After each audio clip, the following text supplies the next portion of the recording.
दिन वीरेश अपनी माँ से मिलने बहुत महीनों बाद अपने गांव जाता है। घर आके अपनी माँ के साथ समय बिताता है। हाँ, ये क्या थकान सा लग रहा है। क्या हुआ बेटा, थक गए? जाओ जाके थोड़ी देर आराम करो। ऐसे कह के वहाँ से चली जाती है। वापस आके देखने पर वीरेश का सेहत और बिगड़ जाता है। तब उसके माथे को छूने की कोशिश करती है। जब माँ, मुझे शक हो रहा है कि ये कोरोना है, आप मुझसे दूर रहिए, मुझे छूना मत और मेरे चीजों को भी। सर्दी और खांसी है, ऐसी समय में आपको मेरे पास नहीं रहना चाहिए क्योंकि आपको भी आने का मौका है। ऐसे कह के उसके बैग से मास्कों का पैकेट बाहर निकालता है। माँ, इस मास्क के पैकेट को ग्लव्स पहन के साफ करके ही खोलिए। उनमें से एक लेके पहनिए ताकि आप इस बीमारी से बच पाए। मेरे पास एक और मास्कों का पैकेट है, मैं उसे इस्तेमाल करूंगा ताकि मुझसे किसी और को ना आए। ये कह के वीरेश भी मास्क पहनता है। वीरेश एक कमरे में अपने आप को बंद कर देता है कि जब तक उसका हालत ना सुधरे। कुछ ही दिनों में उसका सेहत ठीक होता है और वो तब उस बंद कमरे से बाहर आता है। माँ, मैं तो डर गया कि मुझे कोरोना आया, लेकिन मुझे सिर्फ एक साधारण बुखार और सर्दी हुआ था, लेकिन सावधान रहना ही ठीक हुआ। वीरेश एक पढ़ा लिखा नौकरी कर रहा बुद्धिमान आदमी था।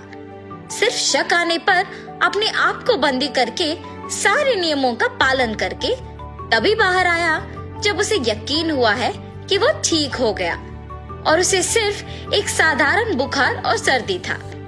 वीरेश के माँ को ये सब समझ में नहीं आया था। बेटा, क्या हुआ तुझे? मैंने सबको बोल दिया कि तुम आ रहे हो। जिस दिन से आए उसी दिन से अपने आप को कमरे में बंद कर दिया तूने और वापस आज बाहर निकले हो। मास्क कहते हो, छूना मत कहते हो, मगर यहाँ के सारे बच्चे तुम्हारे बारे में पूछ रहे हैं। ऐसे जब वीरेश की माँ उसे डांट रही थी, बच्चे सारे भागते हुए वीरेश के पास आके उससे गले मिलते हैं। क्या भैया, इतने दिन बाद बाहर आए हो? आप शहर से हमारे लिए क्या लाए हो? हाँ हाँ भैया, क्या लाए हो? अरे रुको, सांस तो लेने दो। मैं तुम सभी के लिए मास्क और सैनिटाइजर लाया हूँ। क्या बस इतना? तो चॉकलेट्स और खिलौने नहीं लाए? हम इन मास्क और सैनिटाइजर से क्या करेंगे भैया?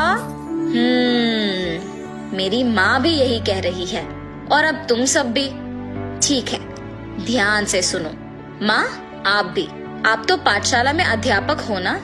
ऐसे उनके उपयोग का विवरण देता है और वहाँ बैठे सारे बच्चे उसके महत्व को समझते हैं। अब समझ में आया इसका महत्व। माँ, कल आपको आपके पाठशाला में मेरे सामने बैठे इन नटखट बच्चों के सहायता से सभी को ये बात समझाना होगा। मैंने सोचा कि आपको ये सब पहले से ही पता है, इसीलिए मैं आप सबके लिए मास्क और सैनिटाइजर लाया हूँ। लेकिन आपको तो ये भी नहीं पता कि उसे इस्तेमाल क्यों करते हैं। अच्छा हुआ कि कम से कम अब तो जान गए। मेरा बेटा बुद्धिमान है। ऐसे अपने बेटे की तारीफ करके अगले दिन पाठशाला के मैदान में सारे बच्चों को बुला के उन्हें दिखाते हुए सारे नियम समझाती है और ये भी कि अगर किसी का सेहत ठीक ना हो तो कौन से नियमों का पालन करना होगा। अगर किसी को खांसी है तो अपने कोहनी में खांसे और किसी कपड़े से अपना मुंह को ढक ले, तभी कीटाणुओं को किसी और तक पहुंचने से रोक सकेंगे। अगर खांसी, जुकाम या बुखार जैसे लक्षण हैं, तो किसी के हाथों में हाथ ना देकर उन्हें नमस्कार करें। भीड़ित जगहों को ना जाएं और जब तक सेहत ठीक ना हो अपने आप को एक कमरे में बंद करें। मास्क पहने रखने पर अपने कीटाणुओं को किसी और तक पहुंचने से रोक पाएंगे और उन्हें बचा पाएंगे।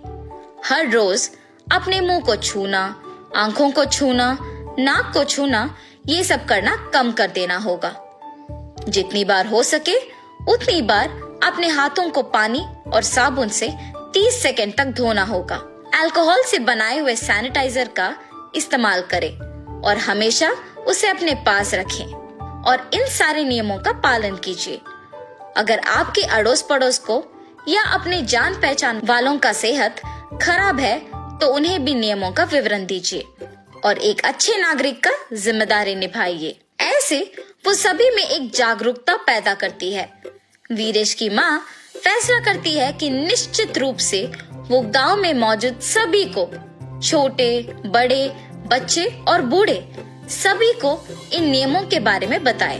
पाठशाला के बच्चों को जैसे उन्होंने बताया वैसे ही बाजार में जाकर सभी को बताती है।